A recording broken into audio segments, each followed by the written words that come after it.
সৃষ্টি আল্লাহ পাকের এক একটা মেসেজ দেয়, ঠিক মেয়ে মানুষও একটা মেসেজ দেয়। কি মেসেজ? আল্লাহ পাক মানুষকে সবচেয়ে সুন্দর করে সৃষ্টি করেছেন, আর মানুষের মধ্যে মেয়েদেরকে সবচেয়ে বেশি সুন্দর করে সৃষ্টি করেছেন। আল্লাহ পাকের সবচেয়ে সুন্দর সৃষ্টি হচ্ছে মেয়েরা, এবং তারা খুব নরম হয়, নরম, প্রজাপতি ধরার মতো। প্রজাপতিকে থাপ করে ধরতে পারবেন না আপনি, শক্ত করে ধরতে গেলে প্রজাপতি নষ্ট হয়ে যাবে, মরে যাবে।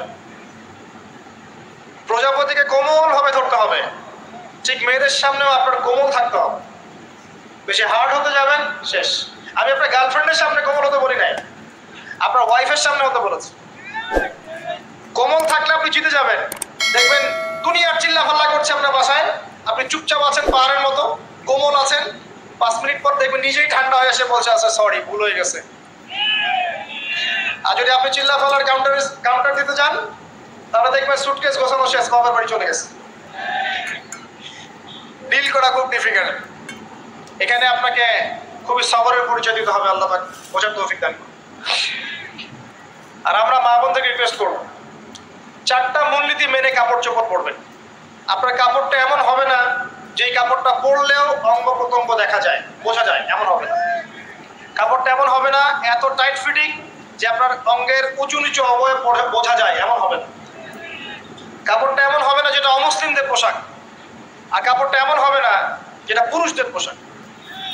এই মূলনীতিগুলো মেনটেন করে কাপড় পরবেন ইনশাআল্লাহ। এছাড়াও মেয়েদের কথায় পর্দা আছে, চলনে পর্দা আছে, ওঠা বসায় পর্দা আছে। নামাজ পড়ার সময় তাদেরকে কিছুটা শালীনভাবে নামাজ পড়তে হয়, তাদের চোখের দৃষ্টির মধ্যে পর্দা আছে। এগুলো কে শিখাবে এখনকার মেয়েদেরকে? সবসময় বিজি দেখবেন নতুন কোন সিরিয়াল আসছে, নতুন কোন ফ্যাশন আসছে, নতুন কোন পার্লারে কি আসছে, কোন কাটিং আসছে, কোন নায়িকা আসলো, ওই যে বাংলাদেশে কোন এক নায়িকা আসছে, তাই নিয়ে মিডিয়াতে এমন তোলপাড়, মানে কি নাকি একটা অবস্থা। আল্লাহর কাছে তোমার কি মূল্য আছে হে? আল্লাহর কাছে তোমাদের কি মূল্য আছে? তোমরা কি 5 ওয়াক্ত নামাজ পড়ো? তোমরা কি পর্দা করো? তোমাদের মধ্যে হায়াবোধ কিছু আছে? তোমরা মানুষকে ভালো কিছু শেখাও, সমাজকে ভালো কিছু দাও, শালীন কিছু দাও।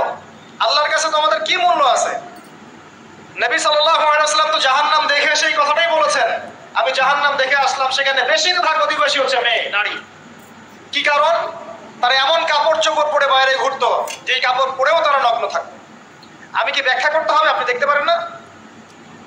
এবং তারা স্বামীর সাথে কুফরি করতো।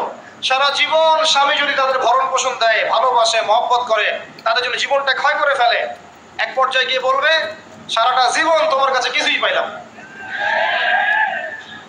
বাস্তব। এগুলোর কারণে মেয়েরা বেশি বেশি জাহান্নামে যাবে, এবং তারা মানুষ মারা গেলে মাতম করে, বুক পিঠ চাপড়ায়, এই কারণে যাবে, এবং তর্ক লাগলে অভিশাপ দেয় বেশি, এই কারণে যাবে। আল্লাহ পাক আমাদের মা বোনদেরকে হেফাজত করুন। তবে একটা হাদিস আছে সুসংবাদের। নবী সাল্লাল্লাহু আলাইহি ওয়াসাল্লাম বলেছেন, একজন নারী যদি 4টা কাজ করতে পারেন, জান্নাতের যে কোনো দরজা দিয়ে ইচ্ছা প্রবেশ করতে পারবেন। 1 নাম্বার 5 ওয়াক্ত নামাজ, 2 নাম্বার রমজান মাসের সওম, 3 নাম্বার আপনার লজ্জাস্থানের হেফাজত অর্থাৎ খাস পর্দা, এবং 4 নাম্বার আপনার স্বামীর আনুগত্য। ফ্যামিনিস্ট আকীদার মেয়ে হলে আনুগত্যকে দাসত্ব মনে করে, স্বামীর আনুগত্যকে তার দাসত্ব মনে করে। স্বামী কে? স্বামীর সম্মান বোঝেন আপনি? স্বামী কে? যার ব্যাপারে নবী সাল্লাল্লাহু আলাইহি ওয়াসাল্লাম বলেছেন, আমি যদি আল্লাহ ছাড়া অন্য কাউকে সিজদা করতে বলতাম, তাহলে মেয়েদেরকে বলতাম তারা যেন স্বামীদেরকে সিজদা করে। আপনাকে আমি কিভাবে বুঝাবো স্বামী কে, স্বামীর মর্যাদা কোথায়? এগুলো কি ইসলাম মেয়েদেরকে ডমিনেট করছে এগুলো দিয়ে? কেন? এই স্বামী আপনার জন্য সারাটা জীবন ক্ষয় করে ফেলে। একটা চোর পর্যন্ত, একটা চোর, একটা করাপ্টেড মানুষ, দুর্নীতিগ্রস্ত মানুষ, সে চুরি করে, দুর্নীতি করে এনে বাচ্চাকে খাওয়ায়। একটা ধর্ষক পর্যন্ত ওর মেয়েকে আদর করে। পুরুষ মানুষ কি জিনিস কেমন করে বুঝবেন? সারাটা জীবন ক্ষয় করে ফেলায়। যদি আপনি তার আনুগত্য করেন, তার সামনে সুন্দর মতো থাকেন, তার কথার সাথে তর্ক না করেন, ভালোবাসা দিয়ে থাকেন, আপনার জন্য সে জীবন দিতে প্রস্তুত থাকে। এরকম পুরুষ মানুষ। আপনাদেরকে কেউ চোখ তুলে তাকালে চোখ তুলে ফেলাবে, এরকম পুরুষ মানুষ। আর এখন তো পরিস্থিতি ডিফারেন্ট। বাসায় পুরুষ বাইরের ছেলের সাথে ফোনে প্রেম হয়ে গেছে, পালায় চলে গেছে, বিয়ে করে ফেলছে। দেখবেন বাসায় স্ত্রী আছে, বাইরের মেয়ের সাথে প্রেম করে বিয়ে করা শেষ। বিয়ে করলে সমস্যা নাই, আর ব্যভিচার করে ফেলছে, বিয়ে সে করতেই পারে, সে যদি সমতা রক্ষা করতে পারে, সেটা তার ডিফারেন্ট ইস্যু, এটা অন্য ইস্যু। তো স্বামীর আনুগত্য আপনাকে কিভাবে বুঝাবো? এটা দাসত্ব নয়।